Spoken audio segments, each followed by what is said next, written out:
El Zarco, de Ignacio Manuel Altamirano. Capítulo 20. El primer día. Manuela pasó los 5 primeros días de su permanencia en Xochimancas, siendo presa de 100 emociones diversas, terribles y capaces de quebrantar un organismo más fuerte que el suyo. El primer día fue horrible para ella.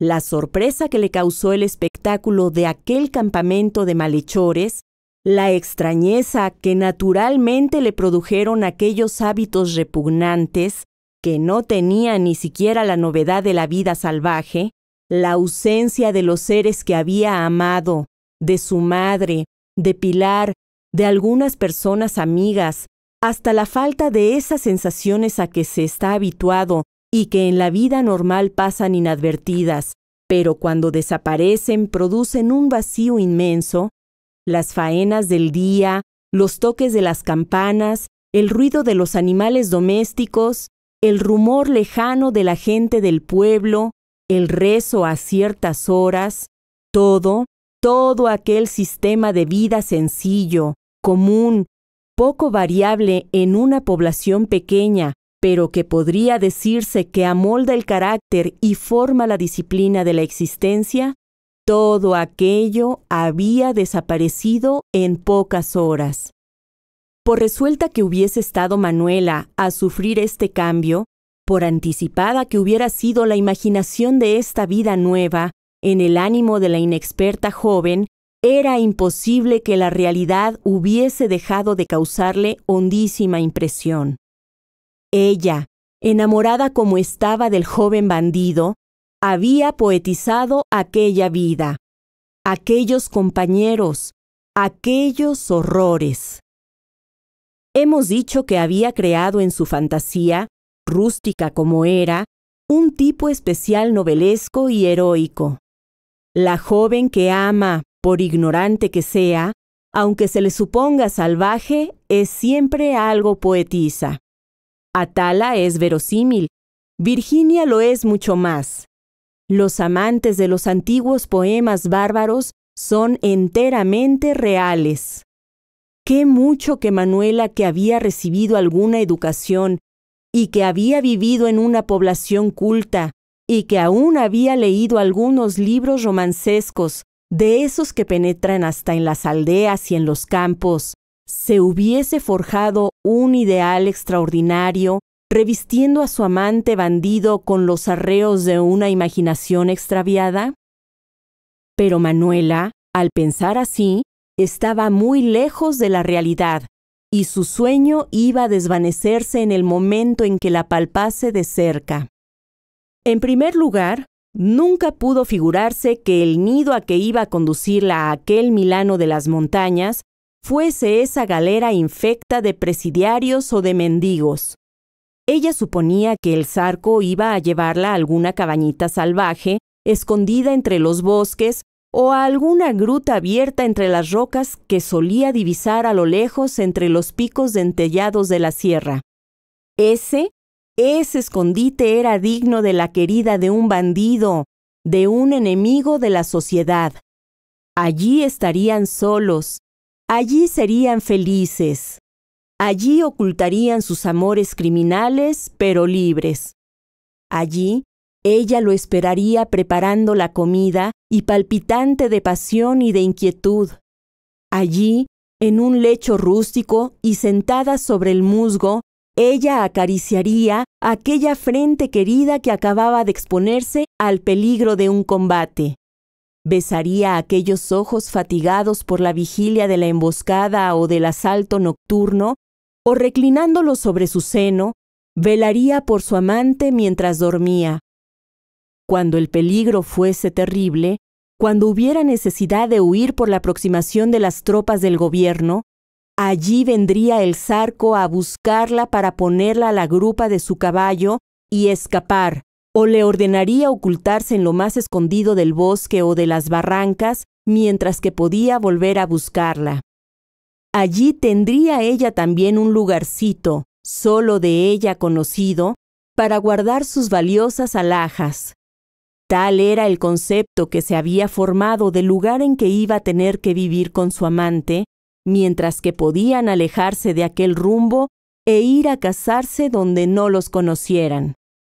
En vez de encontrar ese retiro misterioso y agreste, el Zarco la llevaba a esa especie de cárcel o de mazmorra para hacerla vivir mezclada con mujeres ebrias y haraposas, con bandidos osados que no respetaban a las queridas de sus compañeros y que pronto iban a tutearla, a ultrajarla, tal vez a robarla en alguna ausencia del Zarco.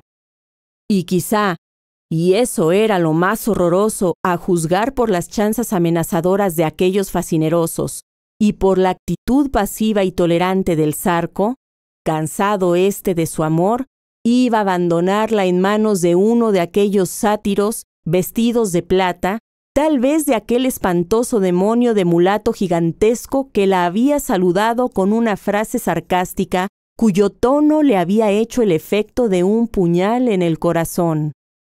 Todas estas consideraciones habían hecho sombrío para Manuela aquel primer día, que ella había soñado como un día luminoso, alegre, un día nupcial de embriaguez y de deleite.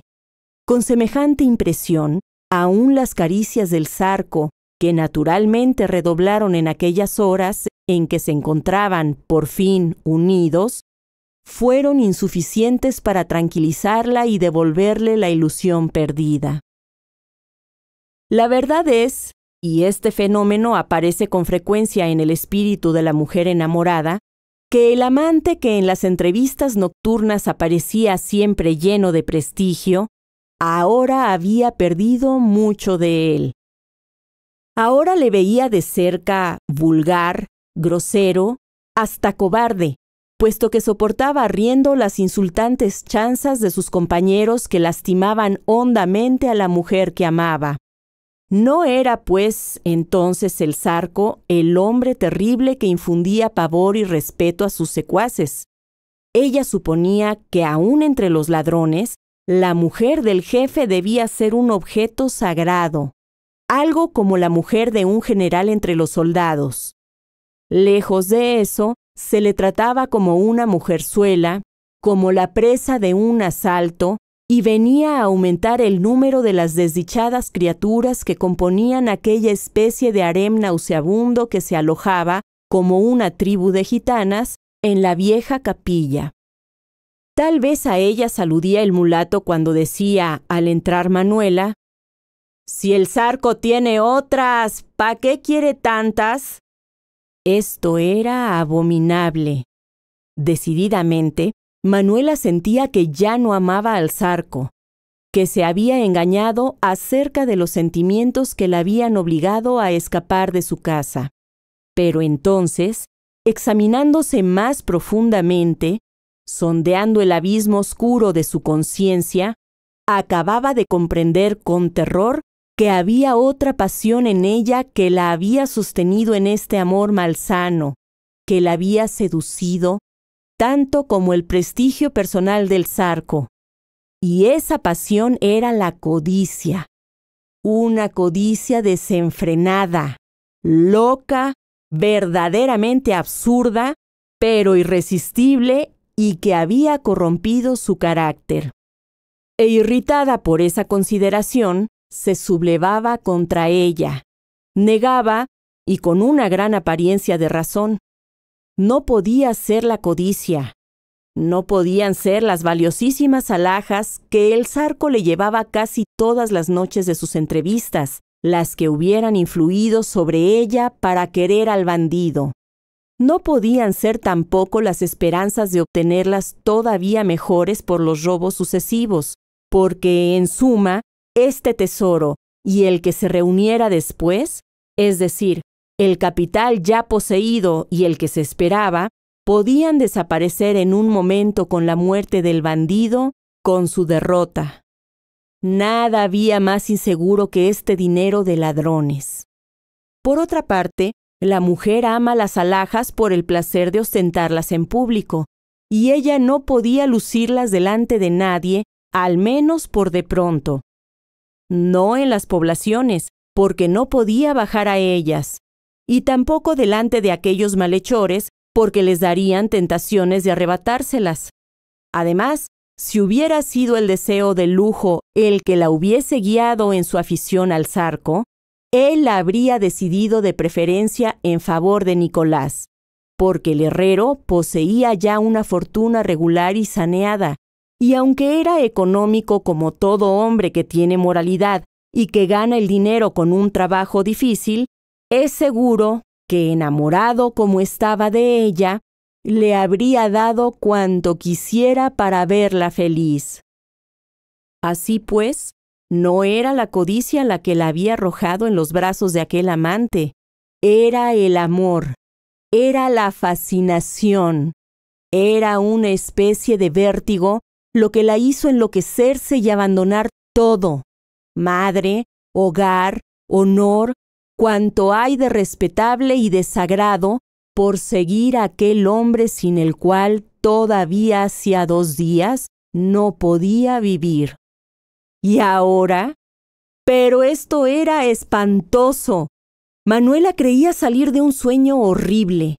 Habíanle bastado algunas horas para comprender todo lo execrable de su pasión y todo lo irremediable de su desventura. Y era que, desvaneciéndose su ilusión malsana y apagándose por eso la llama impura que había abrasado su corazón, iba reapareciendo la luz en su conciencia y palpándose la fría realidad con su cortejo de verdades aterradoras.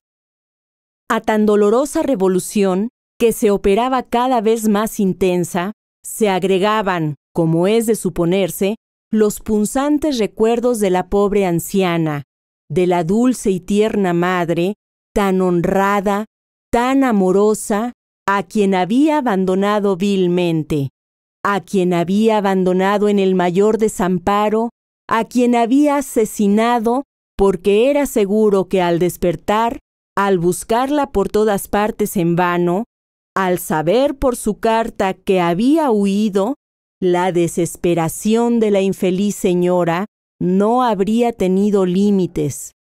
Se habría enfermado e iba a morir. Ni quería pensar en ello Manuela, y así, abrumada por tantas emociones, torturada por tantos remordimientos, se apoderaba de ella el desaliento, el tedio de la vida, y sentía que su razón iba a perderse. El castigo de su falta no se había hecho esperar mucho tiempo. Entretanto, el zarco le prodigaba 1000 cuidados, la llenaba de atenciones, se esmeraba, acompañado de los bandidos y de las mujeres, en componer el departamento que le estaba destinado en la capilla, trayendo esteras nuevas, tendiendo jorongos, colgando algunas estampas de santos y, sobre todo, mostrándole sus baúles en los que había algunas talegas de pesos, alguna vajilla de plata mezclada con arreos de caballo, con cortes de vestidos de seda, ropa blanca de hombre y de mujer y 1000 otros objetos extraños. Hubiérase dicho que aquellas arcas eran verdaderos nidos de urraca, en los que todo lo robado estaba revuelto confusamente. Todo esto es tuyo, Manuelita, tuyo nada más. Aquí tienes las llaves y yo te traeré más. Manuela sonreía tristemente. El zarco, al verla así, creía que estaba extrañando el cambio de vida, pero ni un momento pudo sospechar el que se había efectuado en el ánimo de su amada, de cuya pasión estaba cada vez más seguro. Así es que previno a aquellas mujeres que la entretuvieran, que la distrajeran, elogiándole la existencia que se llevaba allí, las diversiones que se improvisaban y sobre todo la fortuna del zarco en sus asaltos y sus presas. En la tarde, el zarco le trajo a 2 bandidos que cantaban acompañándose de la guitarra y les encargó que entonaran sus mejores canciones. Manuela los vio con horror. Ellos cantaron una larga serie de canciones, de esas canciones fastidiosas, disparatadas, sin sentido alguno, que canta el populacho en los días de embriaguez. Los bandidos las entonaban con esa voz aguda y destemplada de los campesinos de la tierra caliente, voz de eunuco, chillona y desapacible, parecida al canto de la cigarra y que no puede oírse mucho tiempo sin un intenso fastidio. Manuela se sintió fastidiada y los músicos, conociéndolo, muy contrariados por no haber agradado a la Catrina, le dieron las buenas noches y se retiraron. Llegó la noche pavorosa y lúgubre de aquel campamento de bandidos. Manuela fue a asomarse a la puerta de la capilla, deseosa de respirar aire puro y de contemplar el aspecto de aquel lugar que comenzaba a parecerle peligrosísimo a pesar de tener por apoyo al Zarco. La noche era sombría y, como la anterior, amenazaba tempestad. Las luces que brillaban por entre las ventanas y las grietas de aquellas ruinas les daban un aspecto todavía más espantoso. Acá y acullá cruzaban patrullas a caballo que iban de avanzada o que hacían la ronda. Reinaba un silencio sepulcral. La noche es para los malhechores favorable, cuando se emboscan o emprenden un asalto. Pero está llena de terrores y de peligros también para ellos, si descansan en la guarida. Así que su sueño nunca es tranquilo y está turbado por cada rumor de la arboleda, por cada galope que se oye a lo lejos, por cada silbido del viento, por todo ruido extraño.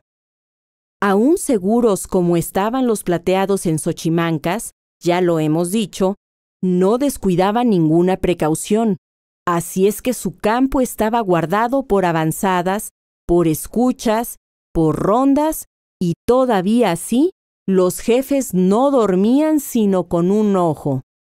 Entonces tenían un motivo más para estar alerta. El rapto de Manuelita debía haber causado gran alboroto en Yautepec. El herrero de Atlihuayán, hombre peligroso para los plateados y que los odiaba de muerte, pretendiente desdeñado de la joven, debía haber puesto en alarma a los vecinos y a sus amigos de aquella hacienda. Era gran conocedor de aquellos terrenos y muy audaz y muy valiente. Además, ese día había llegado a Yautepec la caballería que había ido a perseguir a los asaltantes de Alpuyeca, y aunque los plateados sabían a qué atenerse respecto de la bravura de aquella tropa, nada extraño sería que, animada por el odio del herrero y por la resolución de los vecinos, se hubiera determinado a atacarlos. Ya hemos visto que la previsión de los bandidos no carecía de fundamento, y que lo que ellos temían se intentó por Nicolás, aunque en vano, a causa de la cobardía del comandante. Así es que la vigilancia se redobló en Xochimancas. Salomé, el principal jefe de los plateados, había dicho al oscurecer al Zarco: «Dios quiera, Zarco, que tu güera no nos vaya a traer algún perjuicio. Es necesario estar con cuidado. Tú vete con ella y estate muy tranquilo y diviértete. Vale», añadió guiñándole el ojo y riéndose maliciosamente, «que yo quedo velando. He avanzado a los muchachos por todos los caminos y Félix se ha adelantado hasta cerca de Atlihuayán, por si hay algo. Con que anda, vete y que duermas bien». Algunas otras frases le dijo, pero debieron ser tales que no quiso pronunciarlas sino en voz baja y en el oído del Zarco. El caso es que los dos se separaron riéndose a carcajadas. Salomé montó a caballo y, seguido de una veintena de jinetes, se fue a hacer ronda. El Zarco se dirigió a la capilla donde todos dormían ya, menos Manuela, que lo esperaba sentada en su banco, ceñuda y llorosa.